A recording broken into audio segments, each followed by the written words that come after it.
Box FM with fear.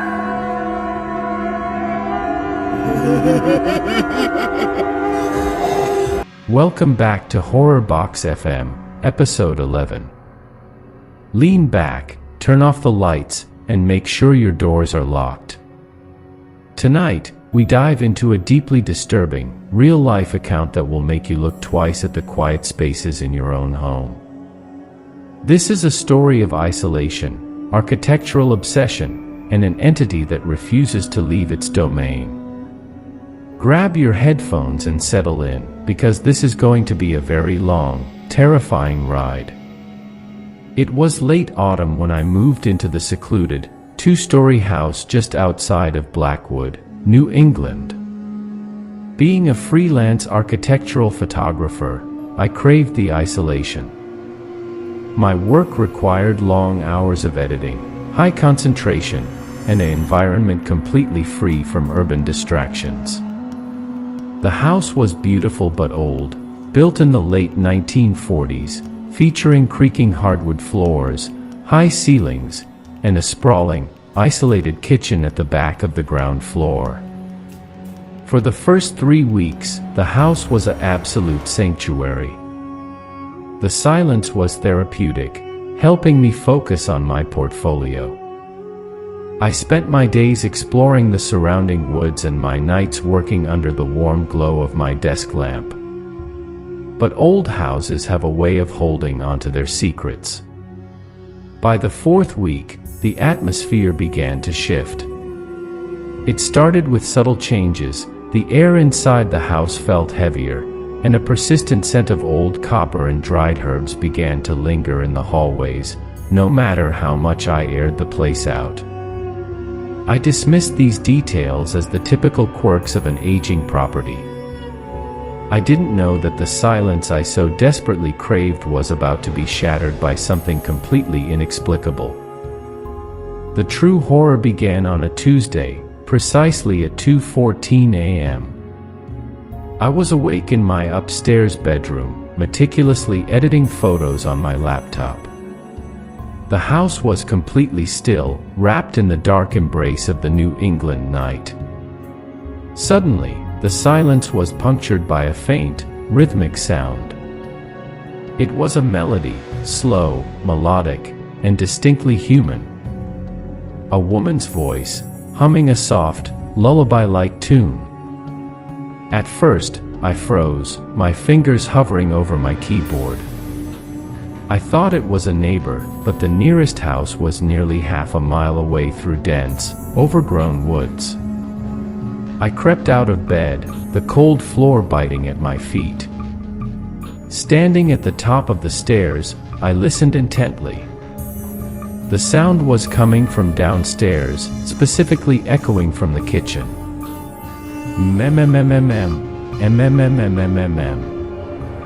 It sounded completely natural, like someone casually preparing a midnight meal. My heart hammered against my ribs, sending a surge of adrenaline through my veins. I grabbed a heavy metal flashlight from my nightstand, holding my breath as I descended the stairs. Each step felt like a mile, the old wood groaning softly beneath my weight. As I reached the bottom hallway, the air temperature plummeted dramatically. I could see my own breath forming thick mist in the dark. I rounded the corner into the kitchen, swinging the flashlight beam across the room. Nothing. The room was empty. The humming had stopped the exact millisecond my foot crossed the kitchen threshold. The only sound was the low, mechanical hum of the refrigerator. I checked the locks on the back door and windows. Everything was bolted shut from the inside. Dissuaded but terrified, I convinced myself it was an auditory hallucination caused by sleep deprivation and exhaustion. The next day, I tried to focus on my work, but the memory of that voice haunted me. I checked the house for any rational explanations: wind whistling through pipes, animal infestations, or radio interference. Finding nothing, I went to bed early, hoping a good night's rest would clear my mind. But at exactly 2:14 a.m., I awoke automatically. The air in my bedroom was freezing. And there it was again. The humming. This time, the melody was louder, clearer, and carried a chillingly joyful cadence. I decided to be smart. Instead of rushing in and scaring away whatever, or whoever, it was, I stood just outside the kitchen doorway, hidden by the deep shadows of the dining room. I pulled out my phone and started recording the audio. Through the darkness, I looked into the kitchen. The moonlight filtered through the large window, casting long, distorted shadows across the checkered floor tiles. As I watched, I noticed something that made my blood run cold. The heavy copper pots hanging from the ceiling rack were gently swaying. Not all of them, just two, as if someone had lightly brushed past them while walking back and forth between the stove and the sink. And then, the humming evolved. It wasn't just a random tune anymore. It was an old British folk song, asterisk, the trees they do grow high. Asterisk, the voice sounded clear, slightly raspy, like an elderly woman who spent her entire life in this very room. I stood paralyzed for what felt like hours, listening to the phantom melody echo against the tile walls.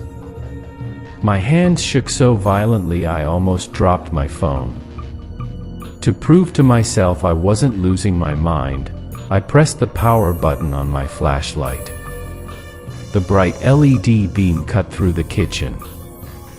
The swaying pots stopped instantly. The humming cut off mid-note. But this time, something else happened. On the stainless steel countertop, right next to the sink, a pool of condensation had formed from the sudden drop in temperature. And there, slowly appearing in the moisture as if being pressed by invisible fingers, were 3 words, written in a shaky, frantic handwriting: "Stay out of my way." I didn't sleep for the rest of the night. The next morning, I played back the audio recording on my computer. The first 2 minutes were just static. But then, the static cleared. The humming was there, incredibly loud, much louder than I had heard it with my own ears. But the most horrifying part wasn't the humming. When I amplified the audio using my professional software, beneath the melody, I could hear a faint, wet, scraping sound, like a heavy butcher's blade being dragged repeatedly across a wooden cutting board. Determined to find answers, I drove to the local town registry that afternoon to research the property's history. What I found uncovered a darkness I was completely unprepared for. In 1964, the house belonged to a woman named Clara Vance.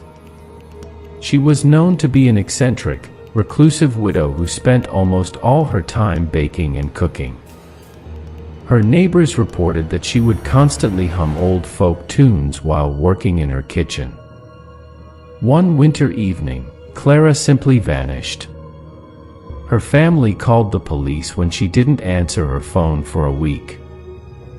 When the authorities searched the house, they found the kitchen perfectly clean, except for one detail. The stove was on, and a large pot of water was boiling completely dry, filling the house with a thick, humid mist. On the kitchen island, police found Clara's wedding ring, her keys, and a butcher knife heavily stained with blood. Her body was never found. The case was eventually closed as an unsolved missing person incident, but the locals whispered that something terrible had happened within those 4 walls, that Clara hadn't left, but had been taken by something hidden inside the house, or perhaps, she had done something horrific to herself. Armed with this horrifying knowledge, I returned to the house, intent on packing my bags and leaving for good. No freelance job was worth my sanity or my life. By the time I finished packing my camera gear and clothes into heavy suitcases, it was already dark outside. A fierce autumn storm had rolled in, heavy rain lashing against the windows and wind howling through the old trees surrounding the property. I dragged my suitcases to the front door, ready to sprint to my car. Then, the power went out. The house plunged into a deep, pitch-black darkness. My phone battery was critically low, sitting at 4%. I turned on the flashlight app, its weak beam barely piercing the gloom of the long hallway. I reached for the front doorknob, but before my fingers could touch the cold metal, a sound echoed from the back of the house. It wasn't 2:14 a.m. It was only 8:30 p.m. But the humming had started again. This time, it wasn't distant. It wasn't faint. It was incredibly loud, echoing through the empty rooms as if amplified by a microphone. The melody was frantic, sped up, and chaotic, devoid of its previous gentle nature. It sounded angry, desperate, and vengeful. Along with the humming, I heard the violent clatter of pots and pans being smashed against the floor, and the unmistakable, terrifying sound of a heavy blade chopping aggressively against the kitchen counter. Asterisk thud. Thud. Thud, asterisk terrified, I twisted the front doorknob. It wouldn't budge. The deadbolt was thrown, but when I tried to turn the lock, it felt as though it had been welded shut from the outside by an immense force. I was trapped inside with whatever was in the kitchen. The chopping sound in the kitchen stopped. The humming paused for a brief, agonizing second. Then, I heard footsteps. Wet, heavy, bare footsteps walking out of the kitchen, down the hardwood hallway, straight toward the front entrance where I was standing. I pressed my back against the locked door, aiming my phone's weak light down the long, dark hallway. The air grew so cold my skin began to sting, and my breath came out in thick white clouds. The smell of old copper, dried blood, and rotten meat filled the air, making me gag. The footsteps stopped just at the edge of the light's reach, about 10 feet away from me. I couldn't see a solid body, but the shadows on the wall seemed to twist and morph into the shape of a hunched, towering figure holding something long, sharp, and dripping. Then, right next to my ear, so close I could feel a freezing blast of air against my neck, the voice whispered, perfectly clear, breaking its melody for the first time. "I told you to stay out of my way." I screamed, a primal sound of pure terror, throwing my entire weight against the front door with all my might. The old wood splintered, and the rusted lock gave way, sending me crashing out onto the porch into the pouring rain. I didn't look back to see what was behind me. I scrambled into my car, started the engine with trembling hands, and tore down the gravel driveway, leaving everything I owned behind in that cursed house. I never went back to that house. The police retrieved my belongings a few days later after I refused to return. They told me that when they entered the property, the front door was broken, but the kitchen was immaculate, except for the wooden cutting board on the counter.